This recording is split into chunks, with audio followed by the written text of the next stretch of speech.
Hi friends, my name's Trish Roberts and you're listening to How to Go Vegan podcast.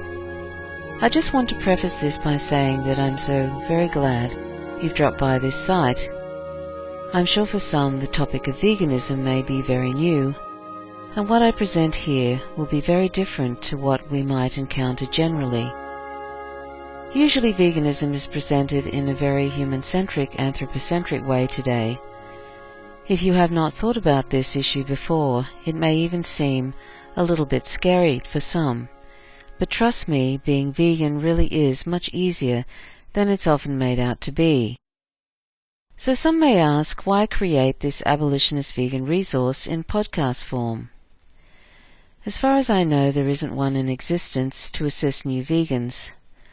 I thought it might be beneficial for those who prefer obtaining information via podcasts to hear a rather informal presentation of veganism in a clear and personalised way by someone who has been vegan since early 2005 and abolitionist vegan since mid-2009.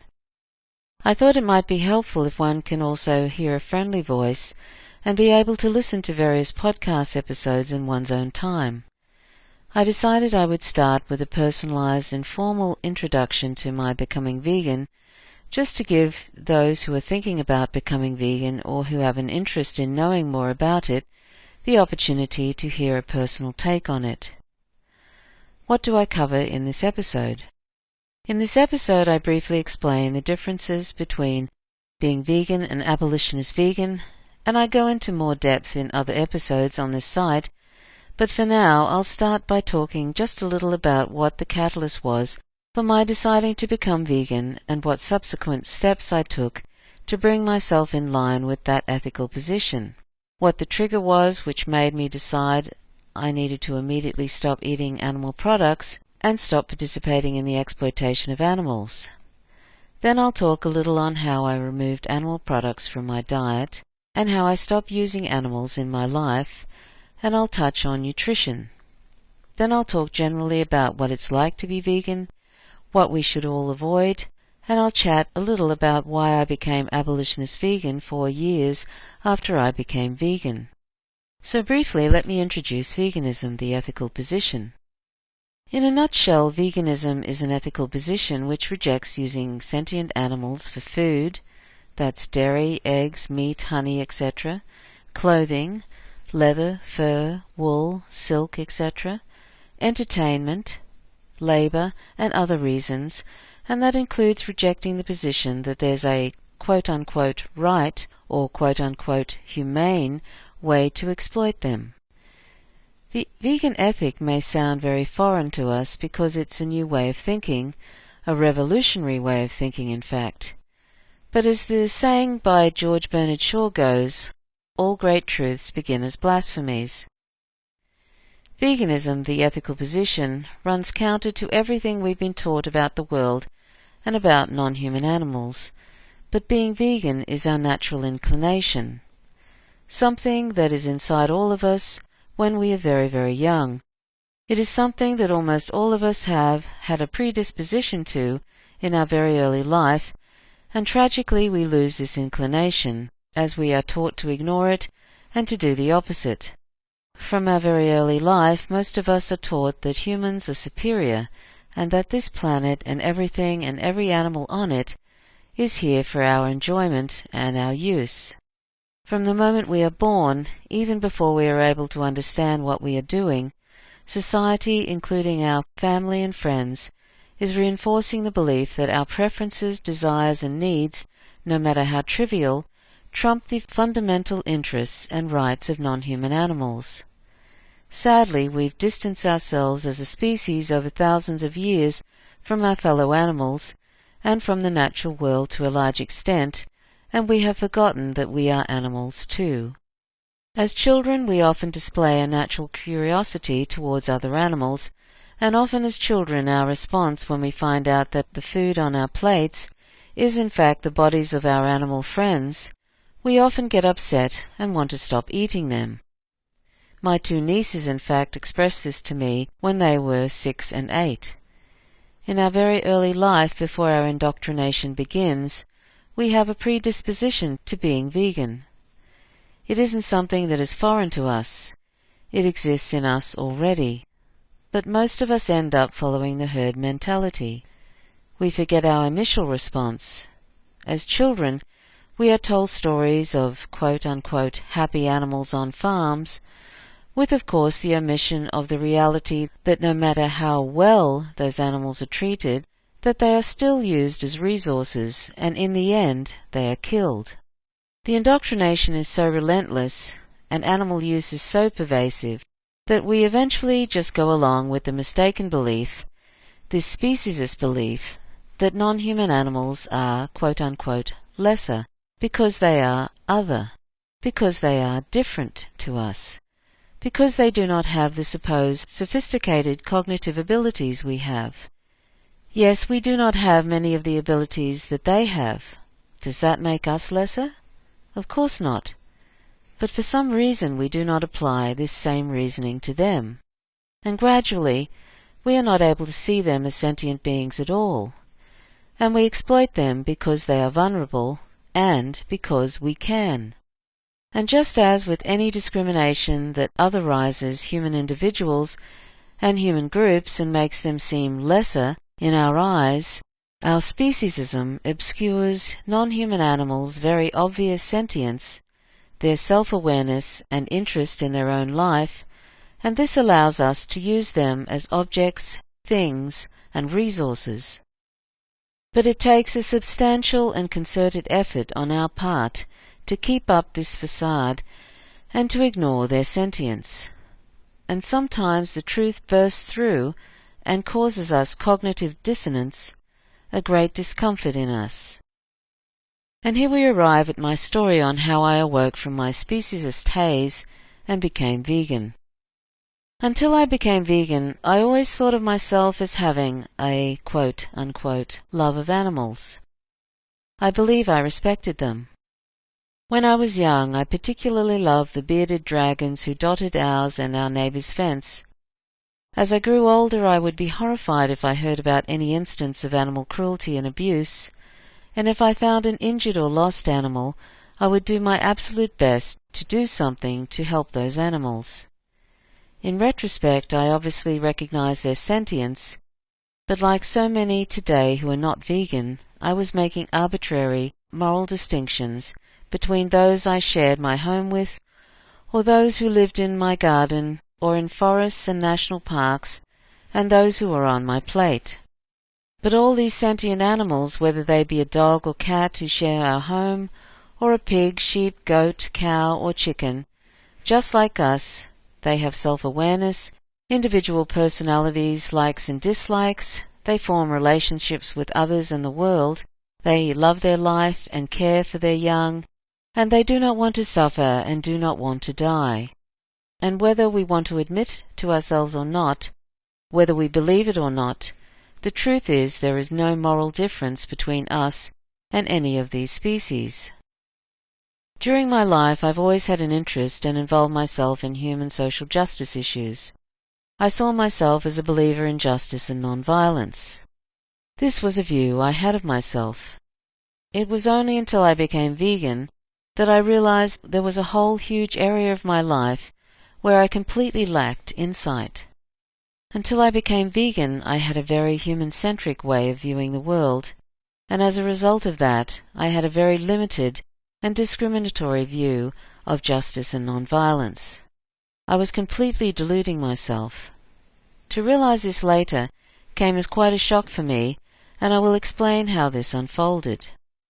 For me, the moment I realized I had to become vegan was one day when I was online, and I came across some details about the dairy industry. I can't even remember where I read these details about the dairy industry, but I remember being appalled and thinking to myself, how could this be allowable? I read that it was the normal functioning of the dairy industry for male calves to be taken from their mothers at a few days old, barely able to walk, and transported to a slaughterhouse to be killed, the reason being that they were of no use to the dairy industry. I read that the mothers would be distraught, crying out and trying to prevent their baby from being taken from them, and the calves would be distressed and crying. And this was all normal. I can't remember everything I read, but it was horrifying to me, and I remember talking about it to my partner and just astonished that this could be allowable in any way. Yet it was clear to me these practices by the dairy industry were not only deemed completely acceptable, but were typical and seen as necessary. And this treatment of dairy cows and their calves was completely endorsed by government bodies as well. After this revelation, I felt as if someone had thrown a bucket of icy water over me. I remember that moment very clearly. It was like I had suddenly snapped out of an illusion that I had been living all my life. It was a great shock. I then talked to my partner about this and then learned how chickens are slaughtered. That was horrifying. And as amazing as this sounds to me now, I hadn't even really given much thought to how animals were killed. I hadn't really thought much about any of this. I had basically been living an unconscious life. My experience, mostly up to this point, was that on the planet there were humans and there were animals. Animals were not seen by society as our moral equals because they were different to us, a different species with different characteristics and different cognitive abilities to us. And because of these differences, we have been instructed to believe that they are of lesser moral importance than we are. How powerful is speciesism that we can be so easily led to believe such a false notion? These types of positions are often taken as a given in our society at one time or another. We not only otherize non-human animals, but we otherize groups of humans, because we believe them to be different to us and therefore lesser. Most of us claim to, quote-unquote, love animals, or at least most of us believe it is wrong to inflict unnecessary suffering on animals, don't we? We claim we are against animal cruelty, and yet most of us have no clue what we are participating in when we sit down to our meals, or when we buy certain clothes and shoes, or when we visit zoos and so forth. We just do not think about it. We take for granted that animals are here for us, whether they are domesticated or in the quote-unquote wild. We, our parents, their parents, and so forth, generations for thousands of years, have been taught that animals are here for us to look at, to comfort us, for us to use as resources, to labor for us, for entertainment, and so forth. And so we don't think about it. We might think about it if we hear in the news about a truck overturning and pigs being killed, or when the news reports on the horrors of live export. We might think about it briefly if we hear of an animal escaping a slaughterhouse, or if we hear of horrific instances of animal abuse, but generally animals and what we do to them does not enter our consciousness much, if at all. Why does it not enter our minds much, if at all? Partly it's because animal industry has kept much of animal use and slaughter hidden from us. But now, due to the Internet, in recent years animal exploitation is more widely documented. Large animal organizations like to tell us that there are quote-unquote better and quote-unquote humane ways to exploit animals, and they reassure us they will be the quote-unquote watchdog for industry and that we should just give them our money. And our donation, we then believe, is all we need to do to discharge our moral obligations to animals, and they will fix the problem. The truth is, we just do not want to think about what we are doing to animals. We just do not want to know, because to know means we might have to care and to acknowledge animals' obvious sentience, and to care would mean we would have to change our behavior, and we would rather not do that. So we live in a state of enduring ignorance, and to some extent willful ignorance. And for some of us, tragically, this state never alters. For some of us, we live in this state our whole lives and die never realizing what we have been participating in. But back to my response, after reading details about the dairy industry. I realized to my horror that all those years that I have been vegetarian, all those years eating dairy, cheese, butter, yogurt, etc., I had been participating in this tremendous violence. But it didn't stop there, because I realized that if I thought that eating dairy and the terrible violence that that entails was wrong, what about all the other forms of animal exploitation? To single out one form of animal exploitation to reject seems somewhat silly. I thought, if I think this is wrong, then other forms of animal use are wrong as well. It was like something had been lifted from my eyes. I also felt outrage. I don't know what I thought happened in slaughterhouses before this day. I was embarrassed and quite appalled at myself that I could be so thoughtless, that I didn't think, that I had barely thought about it in any real way at all.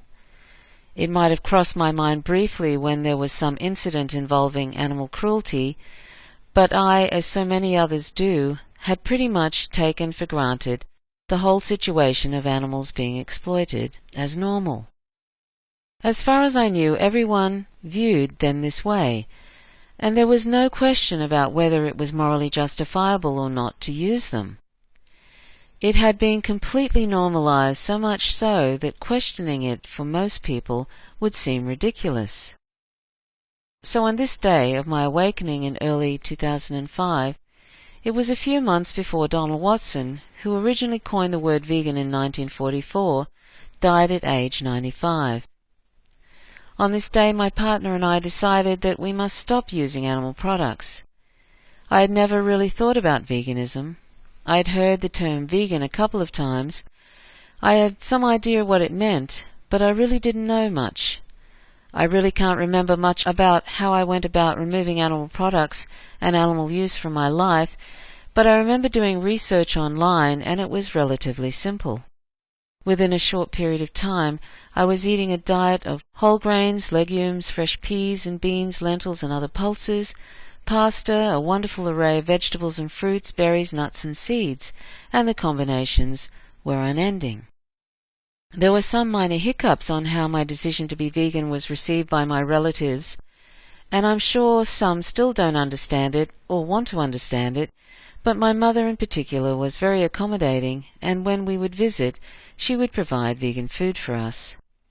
We found that when we would attend family gatherings, we would bring along delicious vegan food, and we realized people enjoyed it at least as much as the non-vegan food. If I may, I would like to give a few tips. It's a good idea prior to any events to think about the types of things that people might say to you if they find out you're vegan, and to have a good response. It's important to always remain calm and patient, even with those who are being a bit aggressive or who might mock you, because they are most likely the ones who might wake up to veganism down the track. The fact that they have such strong reactions means something resonates within them.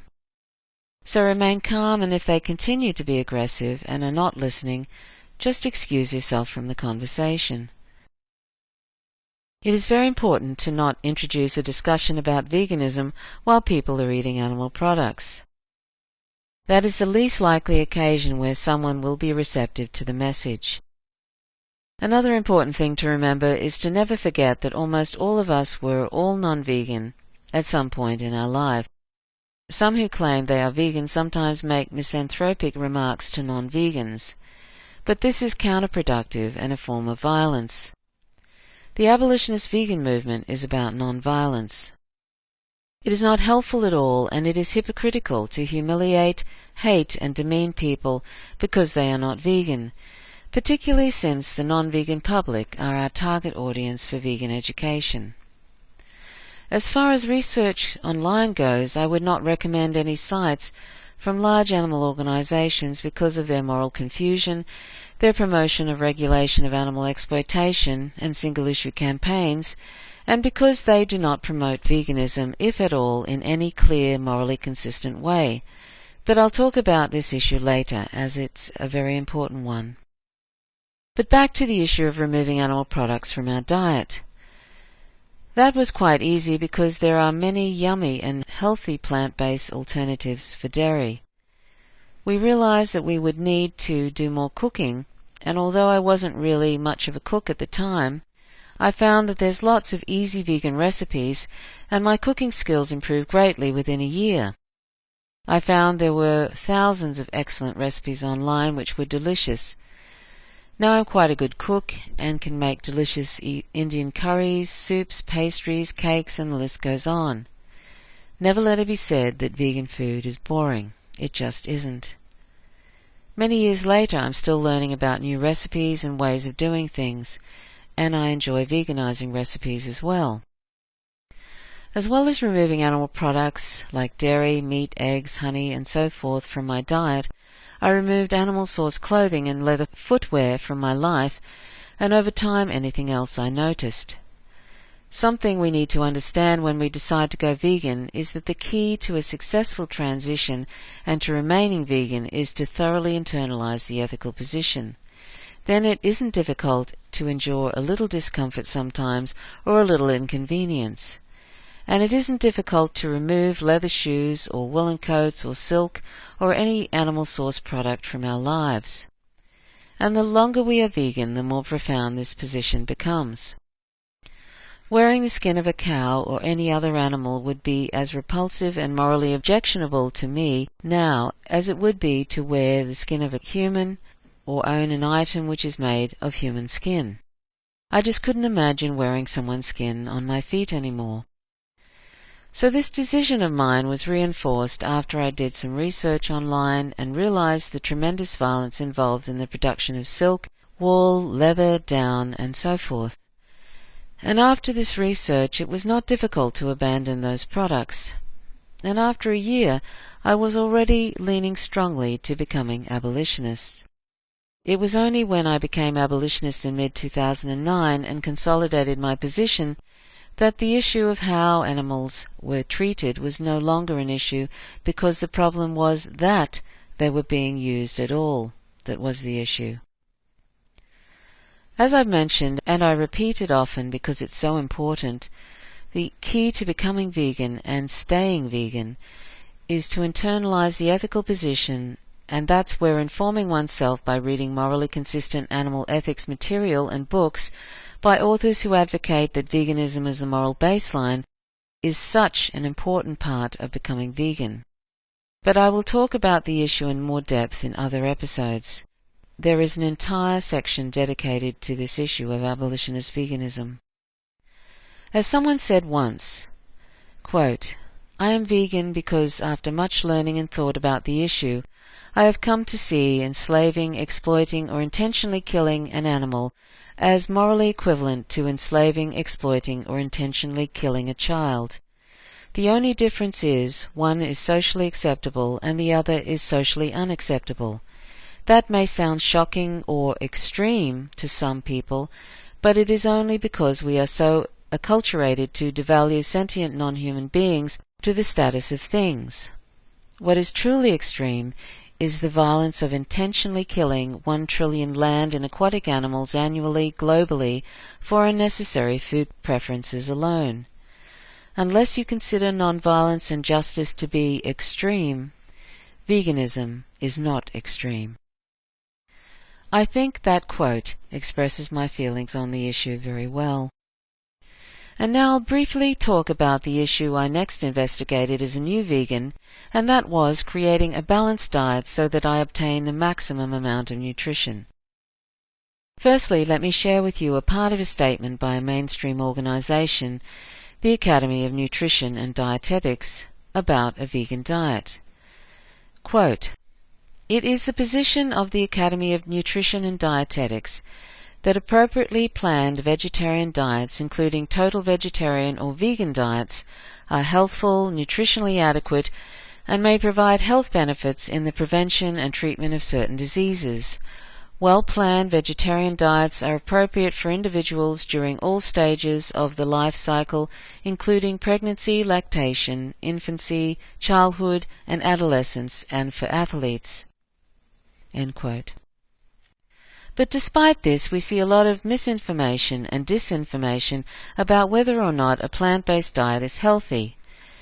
It only takes one incident of a vegan eating poorly and suffering a bad health outcome for mainstream media to pounce on this.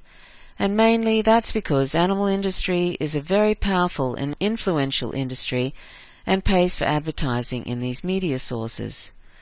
Of course, there's little mention about the hundreds of thousands who die each year of strokes, heart disease, diabetes, colon cancer, etc., which are directly related to consumption of animal products. In fact, the World Health Organization has put processed meat in the same category as tobacco as a carcinogen. So the science is in. We just have a much better chance of being healthy, having peace of mind, and living longer if we are not consuming animal products, along with reducing our alcohol intake and getting regular exercise.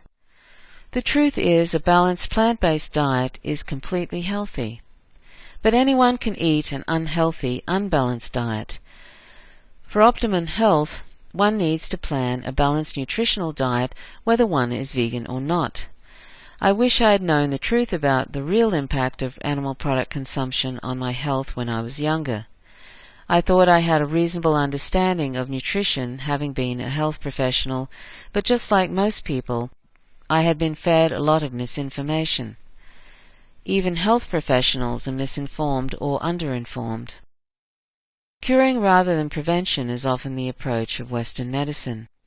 And due to the power animal industries and pharmaceutical industries wield, mainstream media, despite the science, do their best to keep the propaganda going that eating animal products is desirable and essential to one's health and is essential to obtaining protein, omega fatty acids, and calcium. But this is untrue. If one looks at the science, medical journals, and books like the China study, which is the largest global nutrition study undertaken to this day, we find that not only is a diet of animal products in the amounts we consume causing strokes, cardiac disease, colon cancer, kidney disease, diabetes, and other major illnesses, but it becomes clear we are just not meant to be putting these products into our bodies. Yet we feed innocent children who have no say in it a diet of animal products. It's very sad indeed. In short, putting aside the main reason we should stop using animals is because we are participating in the torture and murder of over 1 trillion land and aquatic animals each year for trivial reasons of habit, pleasure, tradition, and convenience, our animal use is killing us, and it is an ecological disaster and a major contributor to climate change. In fact, the contribution from animal agriculture is 51% of anthropogenic greenhouse gases. I'll speak a little about the ecological disaster now. Here's a few facts from the Sustainability Secret. Quote, animal agriculture accounts for at least 32,000 million tons of carbon dioxide per year, or 51% of all worldwide greenhouse gas emissions. Methane and nitrous oxide are rarely mentioned in climate talks, although those two greenhouse gases are, respectively, 86 times and 296 times more destructive than carbon dioxide. Cows worldwide produce 150 billion gallons of methane daily, and 65% of the nitrous oxide produced by human-related activities is caused by the animal agriculture industry. Water used in fracking ranges from 70 billion to 140 billion gallons annually. Animal agriculture water consumption ranges from 34 trillion to 76 trillion gallons annually. Raising animals for human consumption takes up to 45% of the planet's land. 91% of the deforestation of the Amazon rainforest and up to 80% of global rainforest loss are caused by clearing land for the grazing of cows and growing feed crops for animals used for their flesh and for their secretions. As more and more rainforest disappears, the planet loses one of its primary means to safely sequester carbon dioxide. The animal agriculture industry is also a principal cause of species extinction and the creation of more than 95,000 square miles of nitrogen-flooded dead zones in the ocean. In short, a person who eats a vegan diet, a diet free of meat, dairy, and eggs, saves 1,100 gallons of water, 45 pounds of grain, 30 square feet of forested land, 20 pounds of CO2 equivalent, and prevents the torture and killing of at least one animal every day. So that's an edited quote from the Sustainability Secret. I could spend a very long time talking about the ecological disaster and humanitarian disaster that we participate in when we eat animal products and use animals. But I think it's pretty clear, even by that brief description, that if we truly claim to care about climate change, or as I prefer to call it these days, climate collapse, and if we truly care about non-human animals and the environment, then it starts with us. Science-backed non-animal studies reveal that a plant-based diet is superior to a diet of animal products. I would urge anyone who is thinking of becoming vegan, or even those who have been vegan for some time, to check out the site nutritionfacts.org by Michael Greger, and get a hold of the book How Not to Die by him as well.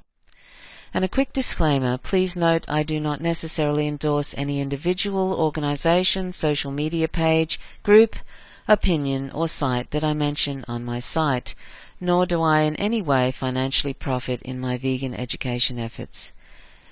But having said that, I mention nutritionfacts.org because I think it's probably the best plant-based nutrition site by far, since there's literally hundreds of excellent science-backed short visual presentations on all kinds of topics related to plant-based nutrition. I would also like to note that I didn't know about this site until a few years after I became vegan. I found a lot of very useful and important information there. I invite you to please look at the presentations in particular on B12, omega fatty acids, and vitamin D. I want to talk a little bit about B12 because this is very important and something vegans need to pay attention to. But before I do, I want to point out that if one is eating a balanced plant-based diet, one can obtain all the nutrients, minerals, and vitamins one requires, with the exception of B12. There's no need for vegans to take lots of supplements because a balanced vegan diet is brimming with nutrition, and by the way, vegans get 75% more protein daily than they actually need. Many non-vegans tend to miss out on many trace minerals and vitamins due to heavily relying on animal products. The only vitamin I would stress that is essential to our health that is missing from a plant-based diet is B12. B12 comes from a microbe. It used to be found everywhere on vegetables and water before we sanitized and processed everything. So now as vegans we need to take it in the form of a supplement. There will be vegans who will tell you this is not necessary, but trust me when I say the science says it is necessary. I cannot stress how essential it is that vegans supplement with B12, or at the very least take plant-based B12 fortified foods. We need at least approximately 2,500 micrograms of B12 each week to be healthy. If vegans do not receive enough B12, one outcome can be that homocysteine levels in the blood rise. Homocysteine is a byproduct of protein metabolism. Why is this a problem? Elevated homocysteine levels are linked with increased risks of heart disease and stroke. Many studies have compared the homocysteine levels of vegans who do not supplement their diet with vitamin B12 to those of non-vegans. Every study revealed that vegans had a higher homocysteine level than the non-vegans, and these levels were elevated enough to be associated with heart disease and stroke. Low B12 levels can contribute to Alzheimer's. So all the tremendous benefits we get from a plant-based diet eventually will be undone by not supplementing with B12. B12 supplements are cheap and easy to find online and in chemists, and taking them daily is a little hardship when we think about the harm we cause to animals and the harm we cause to ourselves and to the planet by consuming meat, including fish, dairy, eggs, and so forth. Anyway, the important point here is that we must ensure we are getting a balanced nutritional diet. The other action I took when first becoming vegan was looking up vegan recipes online and improving my cooking skills. It was quite exciting, really. I also tried to be aware and learn how to read ingredients on labels when shopping, because some products are accidentally vegan, but also sometimes makers of accidentally vegan products can change their formula at any time. Suddenly their products are not vegan anymore, so that's why it is important to read the ingredients on labels regularly and look some of the trace ingredients that you might not be familiar with, because oftentimes some ingredients look like they might be harmless enough but turn out to be animal sourced. There's this myth out there in the mainstream that vegans need to buy specialized food, pre-made expensive commercial vegan products, fake vegan quote-unquote meat products, or that we have to eat organic products. And because of this myth, it is often put out there as well that it's expensive and somewhat elitist to be vegan. That's simply not true. Sure, there are some new vegans who might go the way of eating faux animal quote-unquote meats while they are transitioning, but this is something that is not necessary. And oftentimes the faux animal products have little nutrition value and are full of salt and sugar. And although some new vegans who are transitioning might choose to eat some faux vegan meat products, often the interest in this diminishes over time. The truth is, vegans are not missing out on anything by becoming vegan, and even if in the rare times we are, that's okay. But there's absolutely delicious recipes that are quite simple to make, which are not emulating animal flesh and other animal products. My diet is delicious. It comprises mostly whole foods, beans, nuts, fruits, seeds. It's easy and it's cheap. Middle Eastern, Indian, Latin American, Thai, Italian, the list goes on of the wonderfully delicious vegan recipes one can enjoy. And even if there is no supermarket nearby, people can get together to form groups and either order bulk pulses, beans, rice and other grains, or find ways that they can access them. Beans and grains are cheap and often accessible. If we have internalized the ethical position that it's wrong to use animals for any purpose, then there will always be ways we can devise to get access to the foods we need. But back again to trace animal ingredients. There's too many non-vegan ingredients found in food and products to mention in this episode, and that's why it's good to do research online. Each year there's more and more information online, so it's becoming much easier to do research. But I would like to point out that there are many sites which call themselves vegan, which are completely human-centric, and which have little to do with ethics. They are not only morally confused and promote regulation of animal use, they endorse happy animal products. They also promote the idea that trace ingredients are not something we should be concerned with. There's even so-called vegan sites which say that eating honey is fine. If we take our ethical commitments seriously, then we should do our best to avoid animal products, including trace ingredients, as best we can. I've included some of the most common non-vegan ingredients here. One is casein, which is a protein found in milk. Unfortunately, this is regularly found in soy cheeses.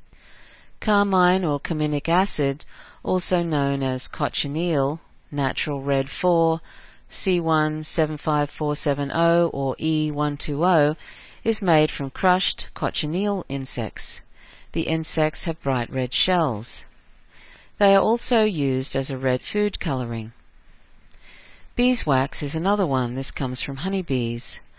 And I'll leave some information on the site about honey and why honey isn't vegan and the many alternatives to honey. Gelatin is another substance produced from the collagen in animal bones and hooves. Gelatin is often used for marshmallows, lollies, and in jelly. It is also used as a thickener and as a preservative. Some alcoholic beverages surprisingly use animal products, for example, isinglass, egg, albumin, dairy, or bone char to filter wines, beers, and liqueurs. There's a site called barnivore.com which has a lot of information about vegan alcohol, but it's also good to regularly check with suppliers. Lactose is another animal ingredient from protein in milk, but it is interesting to note that lactic acid is almost always vegan. Lanolin is a fat substance found in the wool of sheep. Vitamin D3 is often found in many soy milks or fortified juices. Vitamin D3 comes from lanolin, which is a sheep product. D2, however, is plant-based, but you can find vegan vitamin D3s as well. For example, as far as I'm aware, Vitashine D3 is vegan. But it's always good to do one's research and ask the suppliers of products.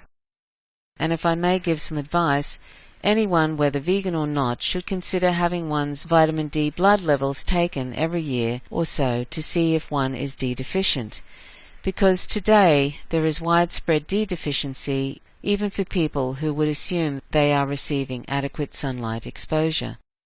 And this widespread D deficiency globally, particularly for people with high levels of melanin in their skin, can lead to serious life-threatening diseases like cancer, diabetes, and so forth. So vitamin D, whether you're vegan or non-vegan, is an important issue. Whey is a milk protein often used as a protein boost in some commercial foods. In some countries, bone char is used in the production of sugar. In my country, Australia, charcoal and other non-animal sourced processes are mostly used. There's also replacements for many animal ingredients one finds in recipes. For example, eggs can be replaced with applesauce, ground flaxseed, or banana. Dairy milk can be replaced with soy, oat, hemp, rice, almond milk, etc. There's a lot of information online about vegan replacements and recipes.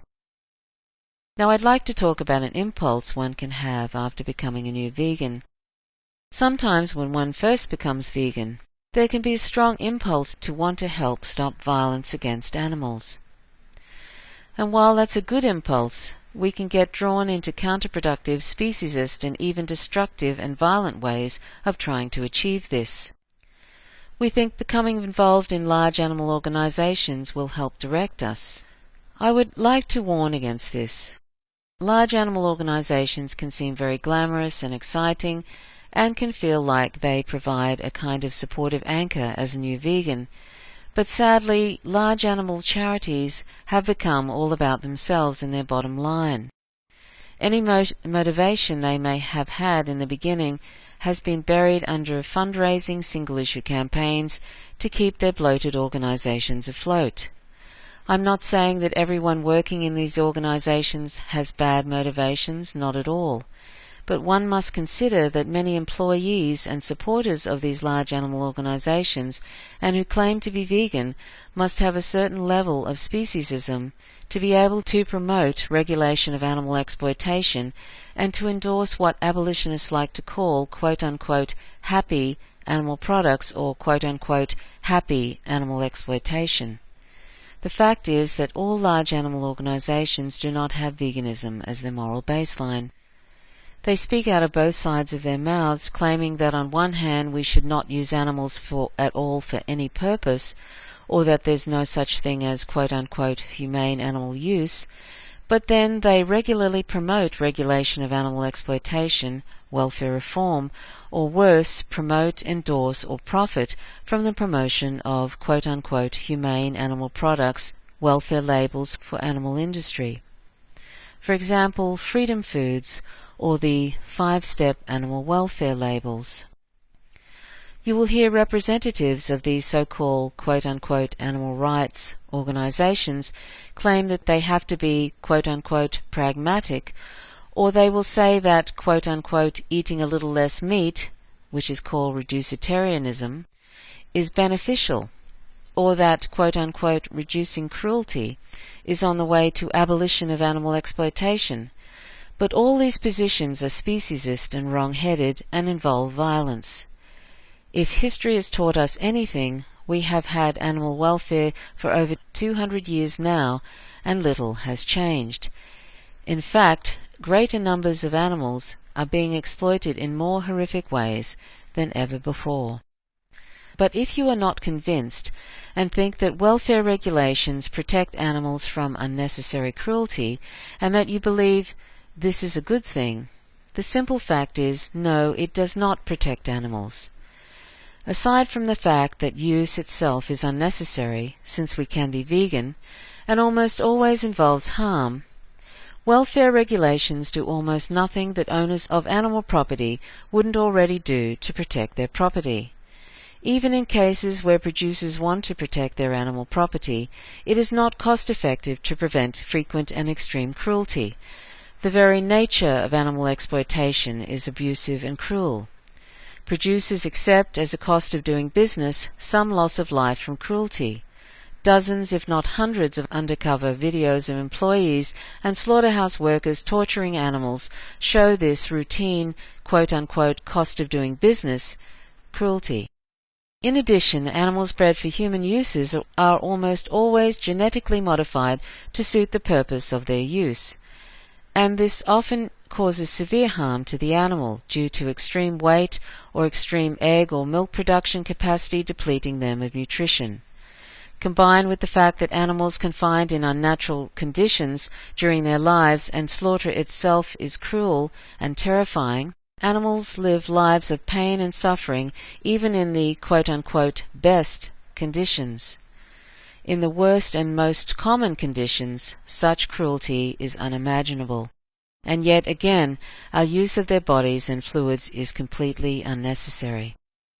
The fact is that despite large so-called quote-unquote animal rights organizations endorsing welfare reform and reaping tremendous profits by promoting single-issue campaigns, if we truly believe animal exploitation is wrong, then there's no quote-unquote good way or morally acceptable way to exploit them. We must reject it all, and that means we need to go vegan ourselves and educate others to do so. There's no such thing as non-abusive exploitation, and even if there were, in the end they all wind up in the same horrific slaughterhouse. So even if there was such a thing as humane use of animals, which there could never be, it would still be morally wrong to use them. As I mentioned earlier, the abolitionist position is that the issue is not how we use them, it's that we use them at all that is the problem. And that's why the non-violent grassroots abolitionist movement is the most important social justice movement we can join today. It has no leaders, it's just a global group of committed individuals working to abolish the property status of animals through non-violent vegan education. Public education is one of the most important ways of turning the tides of discrimination in any meaningful and lasting way. It's never been achieved through violence or control. It's where we should be if we believe that animals deserve at least one fundamental right, the right not to be used as a resource. Nothing meaningful and lasting will happen for animals while they are property. And something we need to consider is that if any of these welfare reforms were applied to humans, it would be considered torture. So why am I mentioning this? As I said, it's often an impulse when we become vegan to want to do something, and we look for an outlet for this. And we might join a large animal organization and also make a donation to them. We want to feel a part of something. We want to feel supported. But what we don't realize is that large animal charities are businesses. Instead, I have a suggestion which will produce much better results for animals. Why not join the grassroots non-violent abolitionist movement? A movement where we promote an unequivocal vegan message, and veganism is up front and center. We will avoid the exhaustion of the unending species of single-issue campaigns which go nowhere.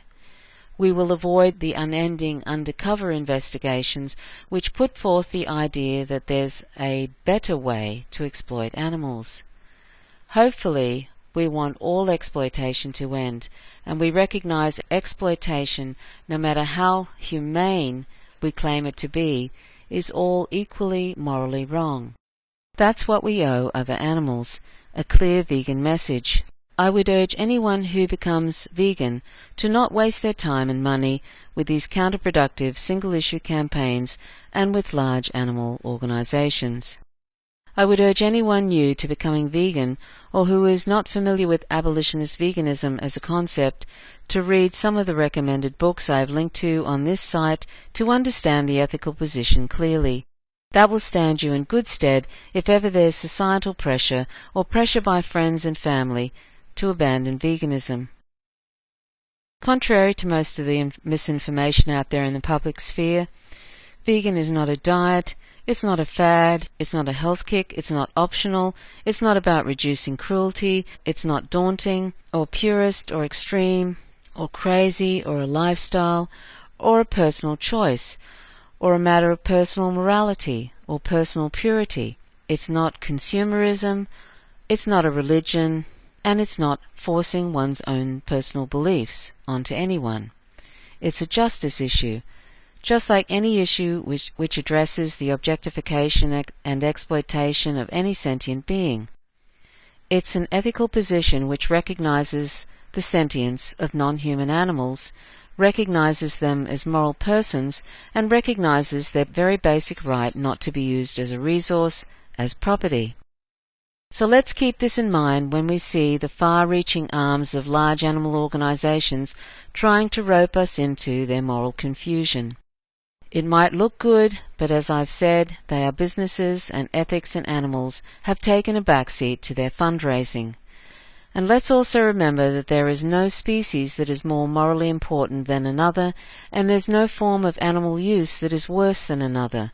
So when we promote veganism, we recognize that all species, including our own, are equally morally important, and that all forms of animal use are equally morally unjustifiable and wrong. That's something we need to internalize.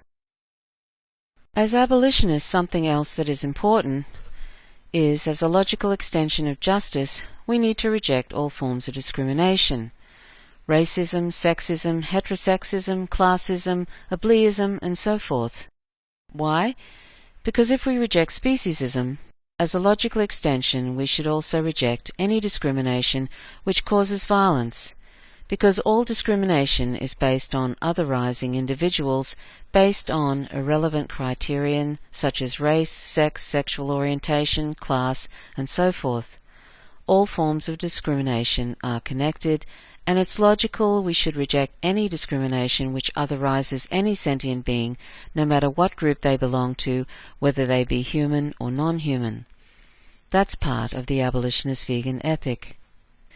I must also mention that abolitionist vegans advocate the importance of adopting and fostering non-human animals from shelters, particularly those who are disabled and/or elderly.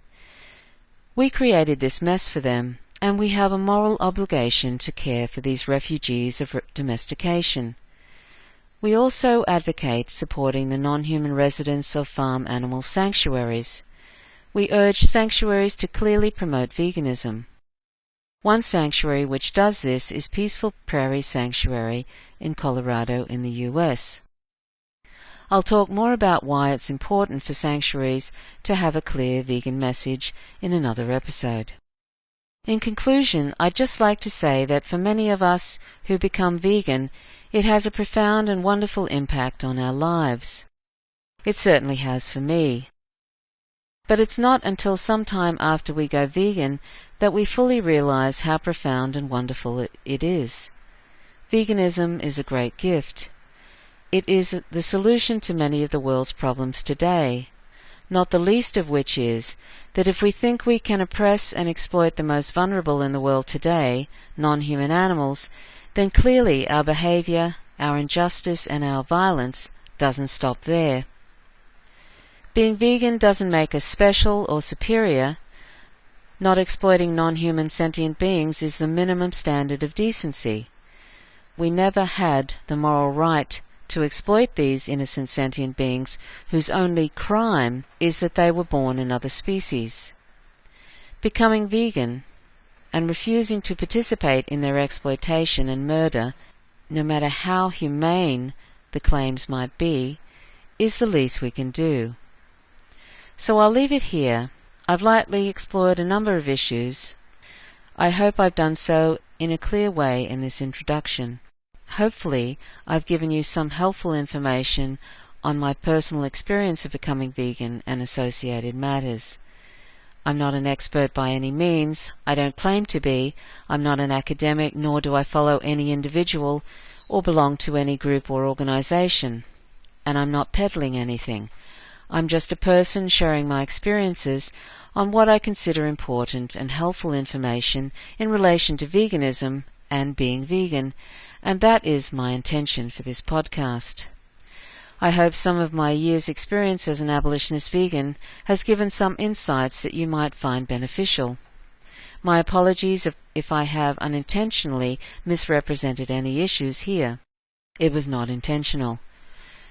There's a lot of misinformation and distortion of what abolitionist veganism is online and elsewhere, and I hope in my own way I may have been able to help clarify some of these misperceptions and misrepresentations.